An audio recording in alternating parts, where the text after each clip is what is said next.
നമുക്കൊരു V-neck cut ചെയ്താലോ? നല്ല വൈഡ് വീനക്ക് നോക്കിക്കോ. അത് നമ്മൾ വൈഡ് വീനക്ക് ആയതുകൊണ്ട് ഇതിനൊരു 3 ഇഞ്ച് കൊടുത്ത്, ഇതിന്റെ ലെങ്ത് എന്ന് പറഞ്ഞാൽ 7 ലെങ്ത് മാർക്ക് ചെയ്തു.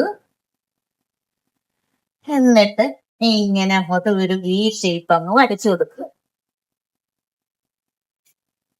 ഓക്കെ, വീനക്ക് കണ്ട. ഇനിയാണ് നമ്മൾ ഇതിന് ഷേപ്പ് കൊടുക്കുന്നത്. നോക്കിയേ, ഷേപ്പ് കൊടുക്കാനായിട്ട് ഇതിന്റെ പകുതി എടുക്കുക, 1/2 ഇഞ്ച് പുറത്തേക്ക്, എന്നിട്ട് ഇതിനൊരു ഷേപ്പ് കൊടുക്കും. അപ്പൊ നല്ല പെർഫെക്റ്റ് വി ആകും. ഇത് തയ്ച്ചിട്ട് കഴിഞ്ഞാൽ നല്ല ഭംഗിയാ. ഇത് വീനക്ക് എന്ന് പറഞ്ഞാൽ എല്ലാവർക്കും ഇണങ്ങുന്ന ഒരു നെക്കുവാണ്. ഓക്കെ,